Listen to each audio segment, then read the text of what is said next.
Сәлеметсіңдер ме балалар? 3-ші сынып математика пәні 59-шы сабақ. Сабақтың тақырыбы фигуралар салу. Бірінші А тапсырмасы сызғышты ежелден өлшеуіш құралы ретінде пайдаланған. Суретте бізге берілген ол сызғыш. Ә тапсырмасы кесінділердің ұзындықтарын көз мөлшермен өлшеп көр. Дұрыстығын сызғышпен тексер. Бірінші АБ кесіндісінің ұзындығы 5 см. Екінші СД кесіндісінің ұзындығы 4 см. Екінші тапсырма кестеге қара, берілген мәлімет бойынша қандай фигуралар салуға болады.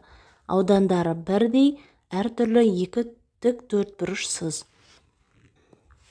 Кестеге қараймыз. Біріншісінде ауданы 18 см. Сонда ұзындығы 6 см, ені 3 см болатын тік төртбұрыш сызсақ болады. А тең 6 см-ге, Б тең 3 см-ге. Ауданның формуласын жазып қойдым. А көбейтілген Б. 6-ға 3-ті көбейтеміз. 18 см квадрат болады. Сонда ұзындығы 6 см, ені 3 см деп алсақ болады. Екіншісінде ұзындығы 6 см, ені 4 см тік төртбұрыш алсақ болады. А тең 6 см-ге, Б тең 4 см-ге. Ауданын табу үшін 6-ға 4-ті көбейтеміз. 24 см квадрат болады. Сонда ұзындығы 6 см, ені 4 см деп толтырсақ болады. Үшіншісінде 12 см квадрат берілген. 12 см шығу үшін, ол үшін ұзындығы 6 см, ені 2 см тік төртбұрыш алсақ болады. А тең 6 см-ге, Б тең 2 см-ге. Ауданын табу үшін 6-ға 2-ні көбейтеміз, 12 см квадрат болады. Сонда ұзындығы 6 см, ені 2 см деп алсақ болады. Енді аудандары бірдей, әртүрлі тік төртбұрыш салып көрейік. Ауданы 18 см квадрат шығу үшін ұзындығы 9 см, ені 2 см деп алсақ болады. Келесі ауданы 24 см квадрат шығу үшін ұзындығын 8 см, енін 3 см деп алсақ болады. Келесі ауданы 12 см квадрат шығу үшін ұзындығын 6 см, енін 2 см деп алсақ болады. Үшінші тапсырма ұзындықтары төмендегідей кесінділер сыз. А тапсырмасы 32 см-дің 8-ден 1 бөлігіне тең. 32 см-дің 8-ден 1 бөлігін табу үшін 32 см-ді 8-ге бөліп 1-ге көбейтеміз. Сонда 4 см болады. Сонда мына кесіндіміз 4 см-ге тең.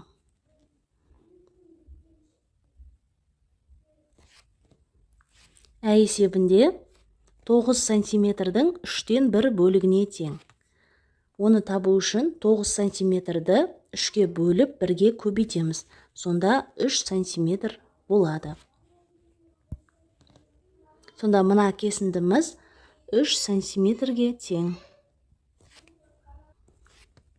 Б есебі 10 см-дің 5-тен 1 бөлігіне тең. Оны табу үшін 10 см-ді 5-ге бөліп 1-ге көбейтеміз. Сонда 2 см болады. Сонда мына кесіндінің ұзындығы 2 см-ге тең.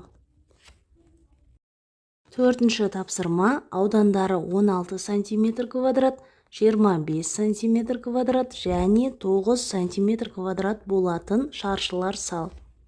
Бірінші шаршы салдық, қабырғасы 4 см. тең.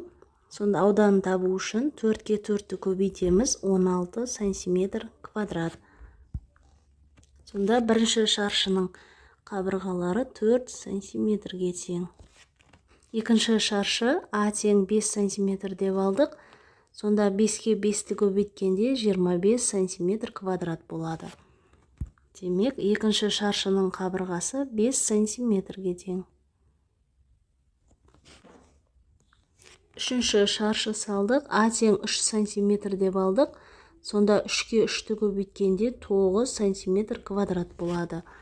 Демек, үшінші шаршының қабырғалары 3 сантиметрге тең. Бесінші А тапсырмасы. Ұзындығы қызыл кесіндіден 2 есе артық кесіндіні тап. Оны дәптерге сыз. Бірінші қызыл кесіндіні анықтап аламыз. Ол бізде АБ кесіндісі 5 сантиметрге тең.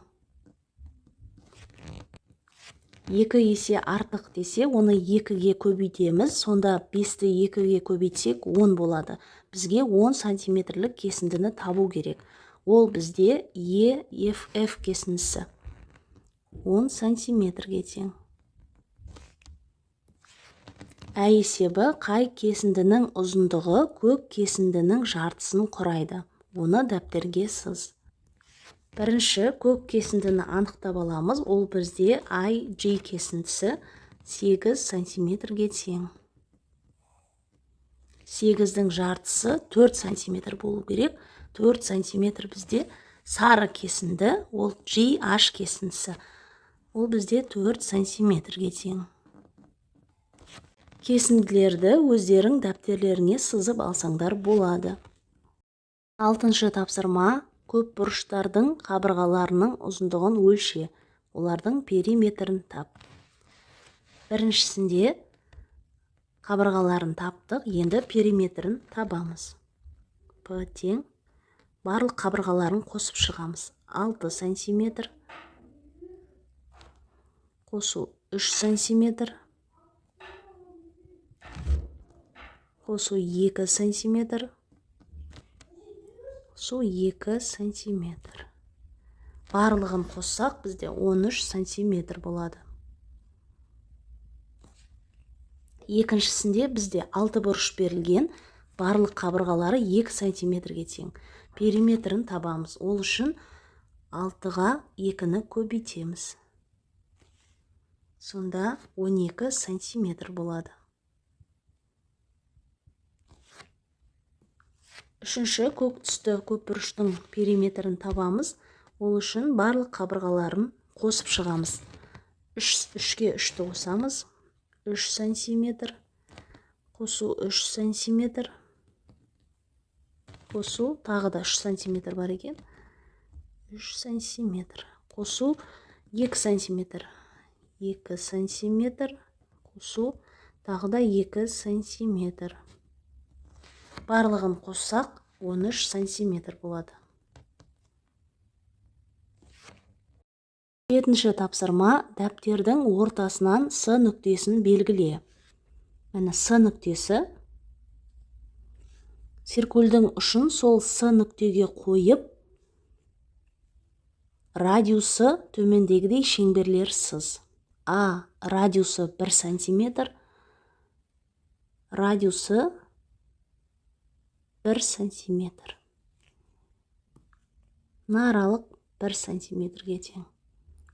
Ә. Радиусы 2 сантиметр. Радиусы 2 сантиметр. Аралық 2 сантиметрге тең. Б. Радиусы 3 сантиметр.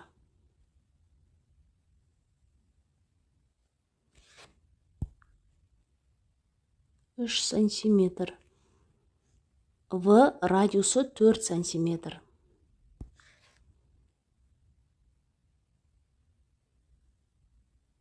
Осылай сызамыз.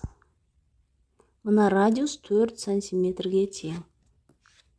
Ондай шеңберлер немесе дөңгелектер центрлес деп аталады. Себебі олардың центрі 1. 8-ші А тапсырмасы. Қай суретте симметрия осі дұрыс салынбаған? Сол фигураны дәптерге сыз. Симметрия осін сал. Бірінші фигураға қараймыз. Ол симметрия осі дұрыс салынған. Екінші фигурада да дұрыс салынған. Үшіншісі дұрыс емес. Төртіншісі дұрыс. Енді үшінші фигураны дәптерге салайық. Шаршы сызайық.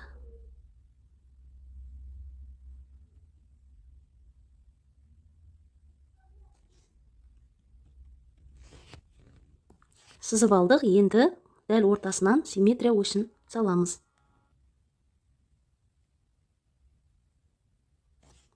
Симметрия осін салдық. 9-шы тапсырма. Таңда екі симметриялы фигураны дәптеріңе сыз. 3 фигураны да сыздық. Енді симметрия осін табамыз.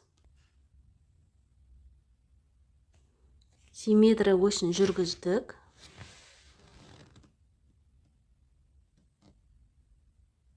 Екіншісі осы жерден, үшіншісін ортасынан жүргіземіз. 10-шы тапсырма. Өрнектердің мәнін тап. Жақша ішінде 3 қосу 5, көбейту 5. Бірінші жақшаның ішін орындаймыз. 3-ке 5-ті қосқанда 8 болады. Оған 5-ті көбейтеміз. 40 болады. Келесі 3 қосу 5, көбейту 5. Бірінші көбейту амалын орындаймыз. 5-ке 5-ті көбейткенде 25 болады. Оған 3-ті қоссақ 28 болады. Келесі 4 көбейту 5 қосу жақша ішінде 3 қосу 6. Бірінші жақшаның іші орындалады. 3-ке 6-ны қосқанда 9 болады. Екінші көбейту амалы орындалады. 4-ке 5-ті көбейтсек 20 болады. 20-ға 9-ды қоссақ 29 болады. Келесі 4 көбейту жақша ішінде 5 қосу 3. Жақша жабылды, қосу 6. Бірінші жақшаның ішін орындаймыз. 5-ке 3-ті қосқанда 8 болады. 4-тің өзін жазамыз, 6-ның өзін жазамыз. Екінші көбейту амалы орындалады. 4-ке 8-ді көбейткенде 32 болады. Оған 6-ны қосамыз, 38 болады. Келесі 9 көбейту 5, азайту 4, қосу 2. Бірінші көбейту амалы орындалады. 9-ға 5-ті көбейтсек 45 болады. Азайту 4, қосу 2. Екінші азайту амалын орындаймыз. 45-тен 4-ті азайтқанда 41 қалады. Оған 2-ні қоссақ 43 болады. Келесі 9 көбейту жақша ішінде 5, азайту 4. Жақша жабылды, қосу 2. Бірінші жақшаның іші орындалады. 5-тен 4 азайтқанда 1 қалады. 9 бен 2-ның өзін жазамыз. Екінші көбейту амалы орындалады. 9-ға 1-ді көбейтсек 9 болады. Оған 2-ні қосамыз, 11 болады. 11-ші тапсырма. Ауданның өлшем бірліктері кестесін пайдаланып салыстыр. 8 метр квадрат және 80 дециметр квадрат берілген.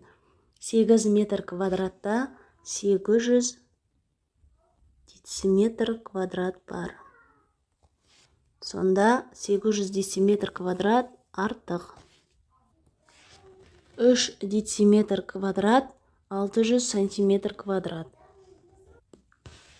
3 дециметр квадратта 300 сантиметр квадрат бар. Сонда 600 сантиметр квадрат артық. 7 метр квадратта 700 дециметр квадрат бар. Сонда екі жағы да тең. 4 метр квадратта 400 дециметр квадрат бар. Сонда 40 дециметр квадраттан 400 дециметр квадрат артық. 9 дециметр квадратта 900 сантиметр квадрат бар. Демек 9 дециметр квадрат 90 сантиметр квадраттан артық. Келесі 3 метр квадратта 300 дециметр квадрат бар. Сонда 300 дециметр квадрат тең 3 метр квадратқа. Келесі 6 метр квадратта 600 дециметр квадрат бар. Сонда 6 метр квадрат 60 дециметр квадраттан артық. 4 дециметр квадратта 400 сантиметр квадрат бар. Сонда 4 дециметр квадраттан 900 сантиметр квадрат артық. 8 дециметр квадратта 800 сантиметр квадрат бар. Сонда екі жағы тең болады. Екінші тапсырма, бір торкөздің ауданы 4 сантиметр квадратқа тең. Фигураның боялған, боялмаған бөліктерінің және толық фигураның ауданын тап. Бірінші фигураға қараймыз. S1 дегеніміз ол боялған бөлігі. Санаймыз 6 торкөз боялған екен. S1-ді табу үшін 6-ны 4-ке көбейтеміз. 4 сантиметр квадратқа көбейтеміз. Сонда 24 сантиметр квадрат болады. Бұл боялған бөлігінің ауданы. Енді боялмаған бөлігін табу үшін бізде бос торкөздерді санаймыз. 14-ті 4 сантиметр квадратқа көбейтеміз. Сонда 56 сантиметр квадрат болады. Енді толық ауданды табу үшін S1 мен S2-ні қосамыз. Сонда 24 сантиметр квадратқа 56 сантиметр квадратты қосамыз. 80 сантиметр квадрат болады. Сонда фигураның толық ауданы 80 сантиметр квадрат. Есебінде боялған фигураның ауданы 20 сантиметр квадратқа, ал боялмаған 40 сантиметр квадратқа тең. Сонда толық ауданы 60 сантиметр квадратқа. Б есебінде боялған бөлігінің ауданы 32 сантиметр квадратқа, боялмаған бөлігінің ауданы 16 сантиметр квадратқа тең. Толық ауданы 48 сантиметр квадратқа тең.